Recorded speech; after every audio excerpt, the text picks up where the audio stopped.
You know, I'm in these East Tennessee mountains all the time.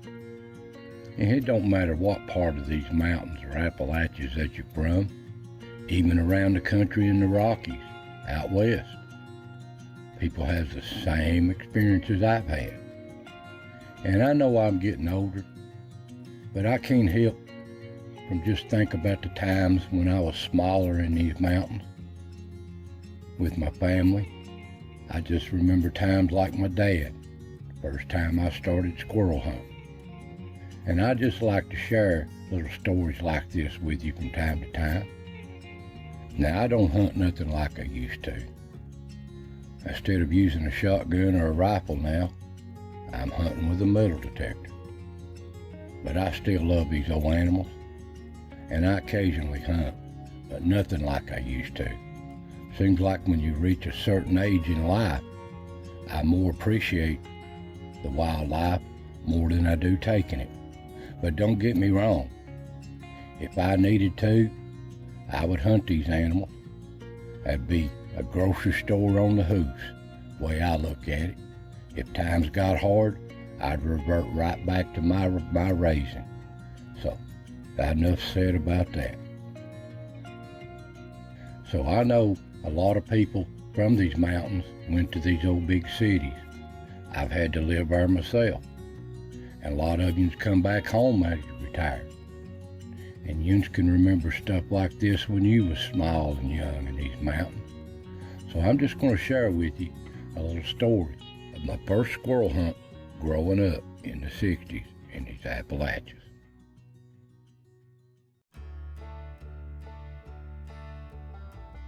Now, the first thing you got to know about these old mountains, about hunting, people really don't understand unless they come from these hills and mountains across the country. This is a tradition. This is a way of life. And it's been handed down generation after generation. This is the way people used to put meat on the table. But it's not that way anymore. It's a sport. And it wasn't for the sportsman, the hunter that pays his license and fees, there wouldn't be no game. Wouldn't be no healthy game anyway. Nowadays there's more game killed out in the road than there are in the woods. But anyway, that's just a tradition in these mountains. My father, my grandfather, my great-grandfather, my great-great-grandfather, and his father, it's always been in these mountains. And back then, it really mattered how good a hunter you was. Because your family goes hungry if you didn't learn how to hunt or wasn't a good hunter. But anyway, that's the way it was. So you got to understand that's the way the mountain people was and these country people was back then. There wasn't no stores. There wasn't no, yeah, you could do some bartering and trading, and that's the way it was back in them days. But you put meat on the table, it was wild game. A lot of people didn't have money to have farms and a lot of cattle. They lived in a little old shack or a cabin on the side of a holler, and they had a hard time.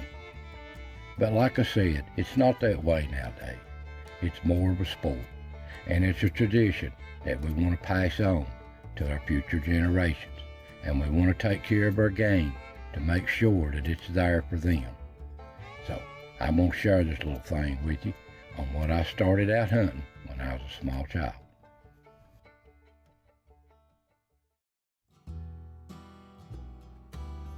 Now, when I was about 6, 7 years old, I'd got a little old cheap BB gun from my uncle. Half the time it worked, half the time it didn't. But I learned to shoot a little bit, how to aim it, and the safety of it. And I got to where I shot real good with it. Take my time, practice after practice. I could shoot field mice with it 20 feet away when it worked. And I really got to shoot. That would just come natural to me in these old mountains. And a lot of these mountain boys growed up this way. And my uncle and dad, we'd shoot a little bit with 22s, and they tell me all, teach me the safety of it and what to do, not what to do, how to prepare, just general safety that's passed down to me, and I still remember that. Now, I started shooting guns when I said about 7, 8, and a lot of people back then started a lot earlier than that. You can see here, that's a really young age. But anyway, I'd saved up some pop bottles, and my dad kicked in too, and for my birthday, they'd got me an old shotgun. Well, it was a new shotgun back then. It was no Harrison Richardson. Here it is. I still own it today. But anyway, I'd been walking with my dads and uncles in these mountains, but I never owned my own shotgun. So I got my own shotgun. We're going squirrel season come in. We're going squirrel hunting. So we headed way back in these old ridges, down these old back country roads, into the Tennessee side. Back down these old roads, back into the big ridges. And we were going to do some squirrel hunting. Now, I could remember when we go squirrel hunting here that we'd have to walk for miles back in these old ridges, out of these old back roads we get back there, because you got to keep in mind that this was 20 years after the Depression, and these people had about killed the game out. I was lucky to didn't even know what a deer or turkey or anything like that looked like when I was growing up. They just so rare and deep in these mountains that you couldn't hardly see them. It would be lucky to see anything. And the squirrels were about the same way. So we'd walk way back in here. You'd lucky see a bird back in them days. Them people back then had killed birds and anything to eat them. So the game was not really, they was coming back, but that was still rare for these kind of animals. So we'd go way back in there walking before we'd see a squirrel. And you was lucky to find a bunch of them. Well, that's the way it was back then. But it ain't that way nowadays. Well, my dad, he kind of let me be on my own, but he was always within eyes distance sight of me and showing me the tricks of what to do, not what to do, and how to walk. And I really didn't have no boots at that time. And so he just old hand-me-down work boots here he'd give me. They had holes in them. But it didn't matter to me. I loved being in these mountains. Part of growing up. He'd show me how to walk, how to quiet, how to slip, how to watch for these squirrels. And the biggest thing he'd wanted me to watch for was these old snakes. These old copperheads was bad in these mountains here. And what's even worse was an old rattlesnake. Didn't see many rattlesnakes, but I have seen them. Them copperheads, seemed like I'd always run into one of these back in these hollers hunting. But anyway, I'd watch him, and how he'd shoot these squirrels out, how he'd slip up on them, and I would do the same thing. Now, I didn't get no squirrel on my first trip. I just didn't luck up. That's the way it was. But I watched my uncle and my dad. They'd slip around here, and they got a pretty good mess of squirrels. And they'd always show me the tricks of the trade, what to do, what to wire. You didn't want to wire nothing white, because them squirrels had good eyesight. And you'd want to sit and watch them look at cuttings like this. You'd find cuttings on the ground, where they was at, what tree they was cutting, and what they sounded like when they was barking. You learn all that little stuff. But I really enjoyed that. But on my later hunts there, I started shooting some squirrel. It's the trick of how to shoot them when they're riding out of a tree, and when there's a whole bunch in a tree, what to shoot and what not to shoot at.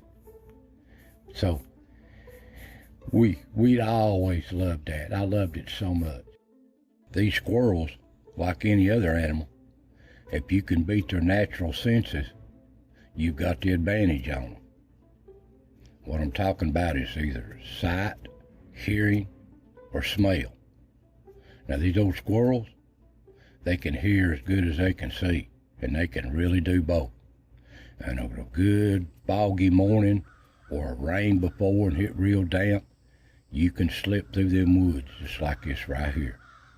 And you really got the advantage on them. Now, I like to hunt with a shotgun, but I like to hunt with a 22 just as well. This 22, it's more of an art. You gotta be patient. And the reason I like a shotgun, it's more of a quick hunt. When these squirrels go to riding in these limbs and it real lot of leaves on the trees, you've got to have a little bit of advantage. Now, 22's is good, you just got to be patient for that right shot. But you really can't use a 22 when you get in some of these farms and neighborhoods, because if you miss that squirrel, you got to know where that lead's going. It may be going to somebody's barn or cattle or anything. So that's the reason, unless you're out in the really remote places, a 22 can be a dangerous situation.